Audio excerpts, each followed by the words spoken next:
तो भाई लोग कैसे हो। आज मैं आप लोग के सामने आकाश का राजकुमार का अगला भाग लेके आया हूँ। चलिए कहानी स्टार्ट करते हैं। अगले ही पल खटाक, हे भगवान, यह तो वास्तव में कोई प्रेत है, वरना भला किसी बच्चे का भी ऐसा पैर हो सकता है। घबराइए नहीं श्रीमान, यदि आपने शहर तक मुझे लिफ्ट दी तो आपको कोई नुकसान नहीं पहुंचेगा। मैं तैयार हूँ, भीतर आ जाइए। शुक्र है जल्दी ही काम बन गया। अब जितनी तेज गति से हो सके गाड़ी चलाइए। जी बहुत अच्छा। अगले ही पल कार चालक ने कार पूरी गति से शहर की ओर दौड़ा दी। रेड किंग उस कार में मौजूद है कमांडर, जल्दी से उसे पकड़ो वरना वह फिर हाथ से निकल जाएगा। उड़ने की स्पीड बढ़ा दो और उसका पीछा करो। इस बार वह किसी भी कीमत पर हाथ से नहीं निकलना चाहिए। अंगूठी को भी अपना पीछा किए जाने का पता चलते देर नहीं लगी। ओह, वे तो बहुत नज़दीक आ पहुँचे। अब क्या करूं? प्लीज़ गति और बढ़ाइए वरना मेरे साथ साथ आप भी मुसीबत में फंस जाएंगे। ओह, बस इससे ज़्यादा गति मैं नहीं बढ़ा सकता वरना गाड़ी मेरे कंट्रोल से बाहर हो जाएगी। आगे शायद मोड़ है, मुझे उसी मोड़ का फ़ायदा उठाना होगा। उस मोड़ पर कार पहुंचते ही अंगूठे लाल ने धीरे से कार का दरवाज़ा खोला और बाहर छलांग लगा दी। यह काम अंगूठे लाल ने इतनी चुस्ती फुर्ती व खामोशी से किया था कि चालक को हवा तक नहीं लग पाई थी। भगवान जाने मैं किस मुसीबत में फंस गया हूँ, प्रभु मेरी रक्षा करना। कार से आगे निकलो और नीचे उतरकर उसे रोक लो। ओके कमांडर, अपनी खैरियत चाहते हो तो तुरंत गाड़ी रोक दो। उफ, ये और भूत कहाँ से आ गए? भयभीत होकर चालक ने गाड़ी रोक दी। अरे, भीतर तो ड्राइवर के अलावा और कोई भी नहीं है। आए, वह विचित्र इंसान कहाँ गया? ए मिस्टर, वह व्यक्ति कहाँ गया जिसे तुमने लिफ्ट दी थी? मुझे कुछ नहीं मालूम, वैसे कुछ देर पहले तक वह जरूर पिछली सीट पर मौजूद था। उफ, लगता है रेड किंग फिर धोखा देकर निकल भागा। कमांडर, मेरी विचारधारा फिर रेड किंग का पीछा कर रही है। वह पीछे मोड़ पर कार से कूद गया था और इस समय वह कच्चे रास्ते से होकर शहर की ओर बढ़ रहा है। ओह, तुम सब जल्दी से मेरे पीछे आओ। अगले ही पल हम उसे दूसरी ओर से घेरने का प्रयत्न करेंगे। हे ईश्वर, तेरा लाख लाख धन्यवाद जो तूने मुझे इन भूत प्रेतों से बचा लिया। इधर रेड किंग कच्चे रास्ते से दौड़ता दौड़ता भोर होने के साथ ही शहर पहुंच गया। अरे, यह कैसा विचित्र इंसान है, पूरे 1 फुट का भी नहीं होगा। हे प्रभु, क्या यह बौना इसी धरती का है?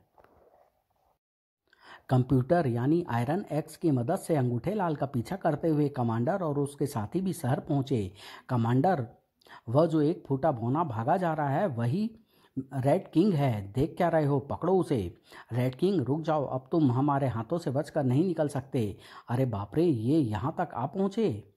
अगले ही पल अंगूठे लाल ट्रैफिक की परवाह न करता हुआ लंबी लंबी छलांगे लगाकर एक के बाद एक दूसरी सड़क पार करने लगा। परिणाम स्वरूप खटाक, इस तरह जहां जहां से अंगूठे लाल और उसके पीछे लगे कमांडर और उसके साथी गुजरते वहां भगदड़ मच जाती। रेड किंग, रुक जाओ, भागो, भूत प्रेतों ने धावा बोल दिया है। आई, किसी ने पुलिस को फोन किया तो कोई कई पुलिस जीपें भी उनके पीछे लग गई। किसी दूसरे ग्रह के वासी प्रतीत होते हैं, लेकिन वह अंगूठा सरीखा बालक कौन हो सकता है?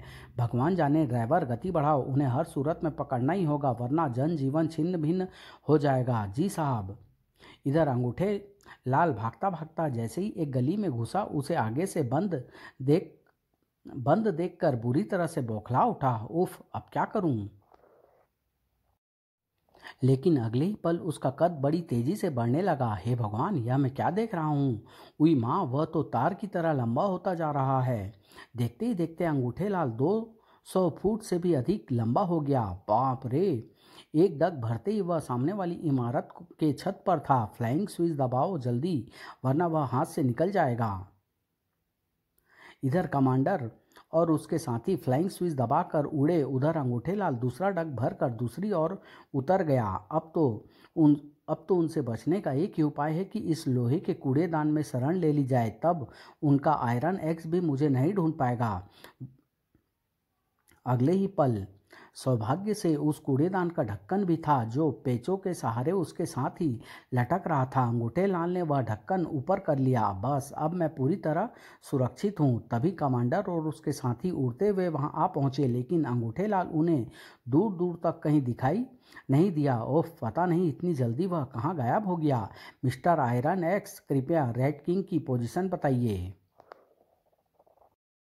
सॉरी कमांडर, मैं उसकी विचारधाराओं को कैच नहीं कर पा रहा हूँ। शायद वह ऐसी जगह पहुँच गया है जहाँ मेरी यांत्रिक तरंगे उस तक नहीं पहुँच पा रही है। ओह, तभी पुलिस जीपें वहाँ आ पहुँची। वे रहे, जल्दी से चलकर उन्हें गिरफ्तार कर लो।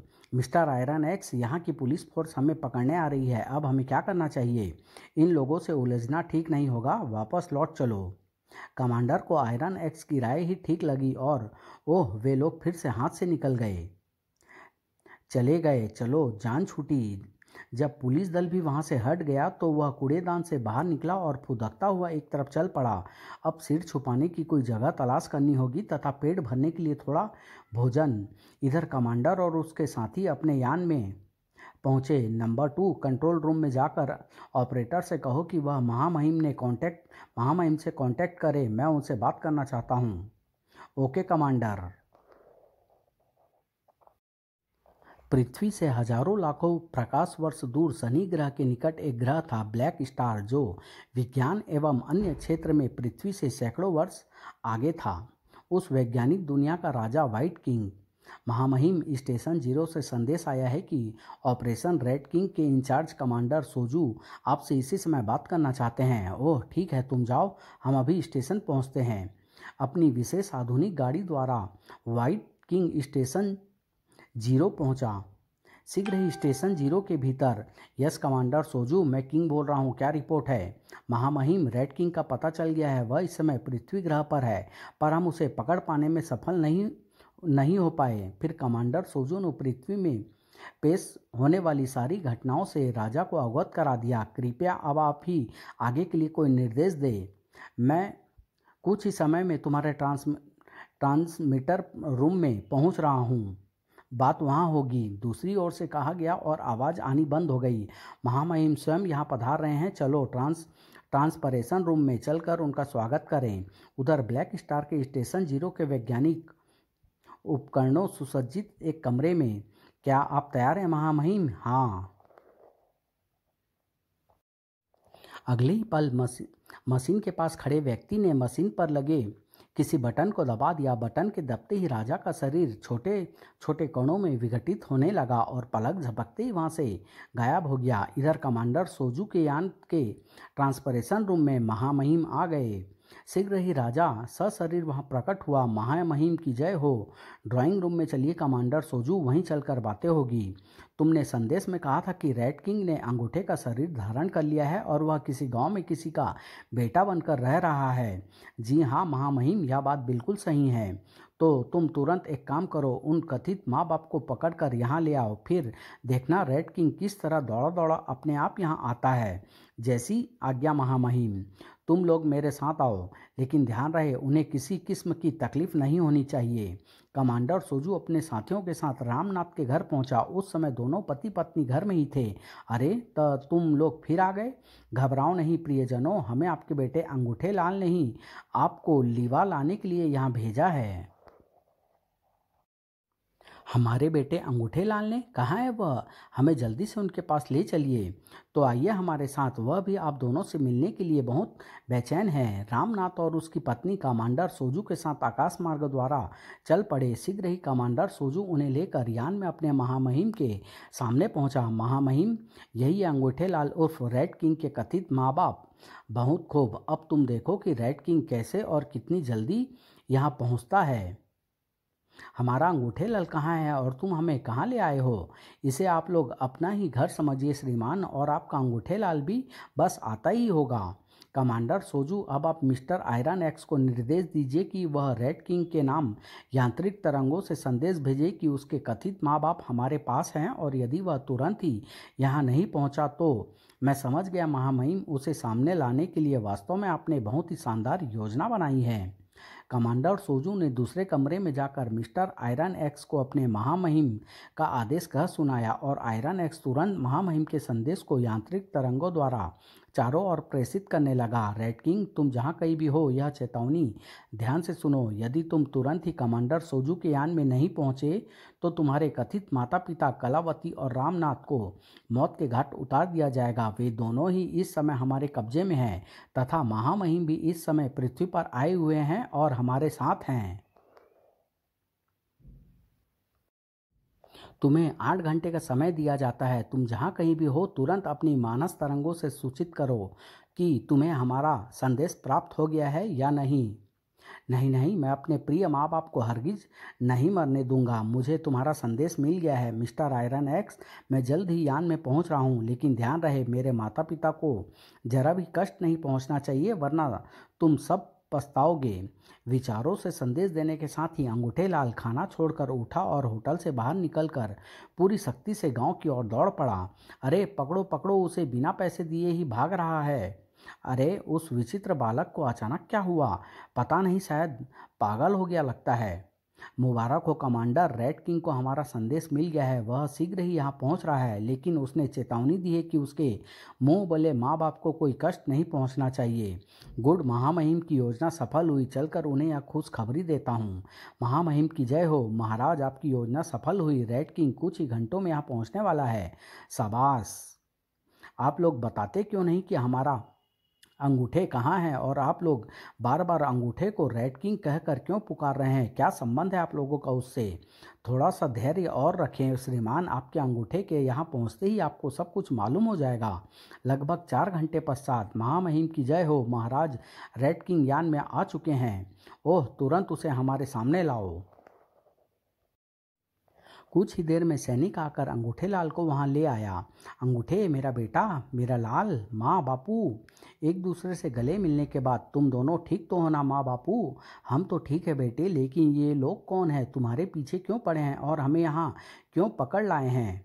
तुम्हें इसलिए पकड़ कर लाया गया है कि यदि रेड किंग हमारे साथ चलने को तैयार न हुआ तो तुम दोनों को इसके सामने ही मौत के घाट उतार दिया जाएगा।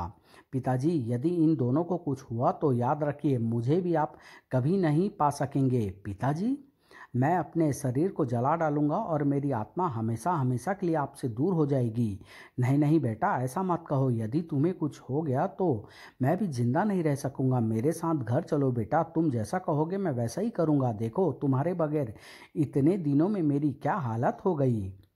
पर मैं एक शर्त पर आपके साथ वापस चल सकता हूँ पिताजी, कि आप मुझे शादी करने के लिए कभी जोर नहीं देंगे। ठीक है, मुझे तुम्हारी यह शर्त मंजूर है, और जो कुछ भी कहोगे वह भी। अंगूठे लाल प्रसन्नता से राजा के गले लग गया। आहा, मेरे अच्छे डैडी, मेरे बेटे। लेकिन बेटे, तुम्हारा असली शरीर कहाँ है और तुमने यह शरीर क्यों धारण किया है? मेरा शरीर मेरे यान में है पिताजी। बाकी सारी कहानी मैं आपको फुर्सत में सुनाऊंगा।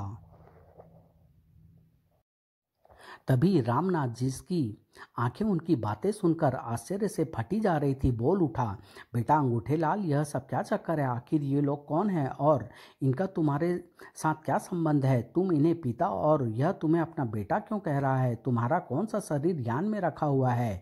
बापू, ये मेरे पिताजी हैं, ब्लैक स्टार ग्रह के राजा व्हाइट किंग। मैं ब्लैक स्टार का राजकुमार रेड किंग हूँ। हमारा ग्रह यहाँ से हजारों लाखों प्रकाश वर्ष दूर शनि ग्रह के पास है। मेरे तो कुछ समझ में नहीं आ रहा, यदि तुम दूसरे ग्रह के वासी हो तो तुम अपने ग्रह से यहाँ कैसे आ गए और मेरी पत्नी के अंगूठे के रूप में हमारे बेटे कैसे बन गए? यह एक लंबी कहानी है बापू, फिर भी बताता हूँ, सुनिए। पिताजी मेरी इच्छा के विरुद्ध जबरदस्ती मेरी शादी हमारे ही ग्रह की एक लड़की से करना चाहते थे, जबकि मैं अभी शादी नहीं करना चाहता था। जब पिताजी मुझ पर बहुत जोर डालने लगे तो मैं एक दिन चुपचाप अपने ग्रह से भाग निकला। पिताजी ने मेरी तलाश में अपना विशेष खोजी दल लगा दिया है। मैं उनसे छुपने के लिए एक ग्रह से दूसरे ग्रह भागता रहा। अंत में उन्हें छकाकर मैं किसी तरह आपकी पृथ्वी तक पहुंचने में सफल हो गया। मैंने अपना यान एक ऐसी पहाड़ी के बीच उतारा जो मेरे लिए सुरक्षित थी। यहाँ तक तो सब ठीक है, लेकिन यदि मैंने यान से बाहर कदम रखा तो मेरे अजीबोगरीब चेहरे को देखकर यहाँ के वासिंदे तरह तरह की बातें बनाएंगे और मैं परेशानी में फंस जाऊँगा, जबकि बाहर निकले बिना भी गुजारा नहीं है। कुछ सोचकर मैंने अपना शरीर यान में ही छोड़ दिया और अदृश्य आत्मा के रूप में यान से बाहर निकलकर आसपास घूमने लगा। वाह, कितना सुंदर ग्रह है यह। घूमते घूमते एक दिन मैं तुम्हारे गांव पहुंचा और संयोगवश तुम्हारे ही घर में सर्वप्रथम प्रविष्ट हुआ। भगवान, मैं खेत पर जा रहा हूं, समय पर खाना ले आना। मैं नहीं लेकर आऊंगी तो घर में और है ही कौन जो मुझे तुम लोगों का दुख दर्द समझते देर नहीं लगी। बेचारे संतान न होने के कारण अपने जीवन से बहुत दुखी है। मुझे इनके लिए कुछ करना चाहिए, लेकिन क्या? मैं अभी आप लोगों की मदद करने के बारे में सोच ही रहा था कि हाय, मैं मर गई। मेरा अंगूठा, ओह बेचारी गरीब स्त्री का अंगूठा कट गया। कितनी बुरी बीत रही है इनके साथ। मैंने देखा आपकी पत्नी ने अपने दुख की परवाह न करते हुए कटे हुए अंगूठे को एक कपड़े में लपेट कर एक आले पर रख दिया। अभागी। और कटे अंगूठे पर पट्टी बांधने तथा खून आदि साफ करने के बाद फिर सब्जी काटने में लग गई। जब मैंने देखा कि आपकी पत्नी खाना आदि बनाने के बाद तुम्हें खेत पर खाना देने जा रही है तो मुझसे रहा ना गया और मैं तुरंत कटे हुए अंगूठे में प्रविष्ट हो गया। माँ माँ, यह तुम खाने की पोटली लेकर जख्मी अवस्था में कहाँ जा रही हो?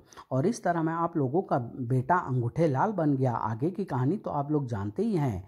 मुझे तो बेटा यह सब बातें किसी मायावी कहानी के समान लग रही है। भला कोई इंसान अपना शरीर छोड़कर किसी के अंग या शरीर में कैसे प्रविष्ट हो सकता है? यह कहानी नहीं बापू, हकीकत है। हमारा देश और हम वास्तव में इतने उन्नत है कि हमारा ग्रह तुम्हारी पृथ्वी से विज्ञान में, योग विद्या में, आत्मिक एवं मानसिक शक्ति में सैकड़ों वर्ष आगे है। हम तुम्हारे पृथ्वी ग्रह की ही नहीं बल्कि किसी भी ग्रह की कोई सी भी भाषा न केवल बोल और समझ सकते हैं बल्कि लिख भी सकते हैं। शरीर त्याग कर भी आत्मा से संसार का सभी सुख भोग सकते हैं। जहाँ चाहे जा सकते हैं, जहाँ चाहे आ सकते हैं। हाँ, शरीर धारण करने पर कुछ कामों में जरा रुकावट जरूर आती है। बेटा मुझ गंवार को तो यह सब बातें सपने जैसी ही लग रही है। ठहरो बापू, अभी मैं अपने कथन की पुष्टि करता हूँ। कमांडर सोजू, मेरा यान दक्षिण दिशा में पहाड़ियों के मध्य खड़ा है। यान में मेरा शरीर भी रखा है। कृपया यान समेत मेरे शरीर को यहाँ ले आइए। जो आज्ञा रेड किंग। लगभग 15 मिनट पश्चात कमांडर सोजू रेड किंग के यान को लेकर अपने यान के निकट उतरा और उसमें से राजकुमार रेड किंग के निर्जीव शरीर को निकालकर अपने यान में प्रविष्ट हुआ। बापू, यह है मेरा असली शरीर। अब मैं अंगूठे रूपी शरीर को त्याग कर अपने शरीर में प्रविष्ट होने जा रहा हूँ। इस अलौकिक चमत्कार को देखकर आपको मेरी बात पर पूर्ण विश्वास हो जाएगा। बात खत्म करते ही अंगूठे लाल अचानक लहराया और निर्जीव होकर फर्श पर गिर पड़ा। उसके साथ ही रेड किंग के शरीर में हलचल होनी शुरू हो गई। अरे! अगले ही पल रेड किंग अंगड़ाई लेकर उठ बैठा। क्यों माँ बापू, अब विश्वास हुआ आपको मेरी बात पर? अब तो विश्वास करना ही पड़ेगा बेटे। मुझे तो अब भी यह सब कुछ अद्भुत सपने जैसा लग रहा है। अच्छा माँ बापू, अब मुझे आज्ञा दीजिए। पिताजी के साथ मुझे अपने देश वापस जाना होगा। आपके बेटे के रूप में रहते हुए मुझे जितनी प्रसन्नता हुई वह मैं बयां नहीं कर सकता। आज आप लोगों से विदा लेते हुए मुझे उतना ही दुख हो रहा है। लेकिन बेटा, तुम्हारे जाने के बाद हम किसके सहारे जिएंगे? तुम्हारे आने से हमारे घर में जो बाहर आई थी, क्या तुम उसे खिंजा के हवाले कर दोगे? हाँ बेटा, कुछ तो अपने धर्म के माता पिता का ख्याल करो। तुम्हारे जाने के बाद तो हम बिन मौत ही मर जाएंगे। नहीं माँ बापू, मैं उस बाहर को खिंजा में बदलने नहीं दूंगा। तुम दोनों ने मुझे जो लाड प्यार दिया उसके बदले में मैं भी आपको कुछ उपहार देकर जाऊंगा। कहकर रेड किंग ने अपनी जेब से कोई जड़ी बूटी निकाली। इस जड़ी बूटी को रख लो बापू, रात के समय इसे पीसकर माँ को खिला देना। मुझे विश्वास है आपका भगवान माँ की गोद जरूर भर देगा। बिल्कुल सच माँ। क्या सच? बिल्कुल सच माँ। फिर रेड किंग कमांडर सोजू की ओर पलटा। कमांडर, आप जल्दी से माँ को ऑपरेशन रूम में ले जाकर माँ का अंगूठा उनके हाथ में फिट कर दीजिए। जैसी आपकी आज्ञा रेड किंग। आए, क्या ये ऐसा चमत्कार भी कर सकते हैं? कमांडर सोजू अंगूठे को फर्श से उठाकर कलावती को ऑपरेशन थिएटर में ले गया। आप यहाँ लेट जाइए। अच्छा भैया। कुछ देर बाद कलावती कमांडर सोजू के साथ वापस उस कमरे में लौटी जहां सब मौजूद थे। देखो जी, मेरा अंगूठा फिर पहले जैसा हो गया। मैं इसे पहले की तरह हिला डुला भी सकती हूँ। हे भगवान, यह मैं क्या चमत्कार देख रहा हूँ। कटा हुआ अंगूठा इतने दिनों बाद फिर हाथ में जुड़ गया और पहले जैसी हरकत भी कर रहा है। एक शानदार दावत देने के पश्चात रेड किंग उर्फ अंगूठे लाल ने रामनाथ और कलावती से अश्रुपूर्ण विदा ली। अच्छा माँ बापू, विदा। तुम लोग मुझे हमेशा याद रहोगे। तुम भी हमें हमेशा याद रहोगे। ए नेक बेटे, जाओ, ईश्वर तुम्हें हमेशा प्रसन्न रखे। शीघ्र ही चले गए। हाँ, लेकिन यदि हम अपने साथ बीती यह घटना किसी को बताएंगे तो शायद कोई विश्वास नहीं करेगा। खैर चलो अब घर चलें। रामनाथ ने घर पहुंचकर उसी रात रेड किंग द्वारा दी गई जड़ी बूटी पीसकर अपनी पत्नी को खिला दी और साल भर के भीतर ही रामनाथ और उसकी उसकी पत्नी की खुशी का उस समय पारावार न रहा जब उसने एक नन्हा सा स्वस्थ एवं खूबसूरत बालक पैदा किया। उसके बाद उन्हें जिंदगी में भगवान से कभी कोई शिकायत नहीं हुई। समाप्त।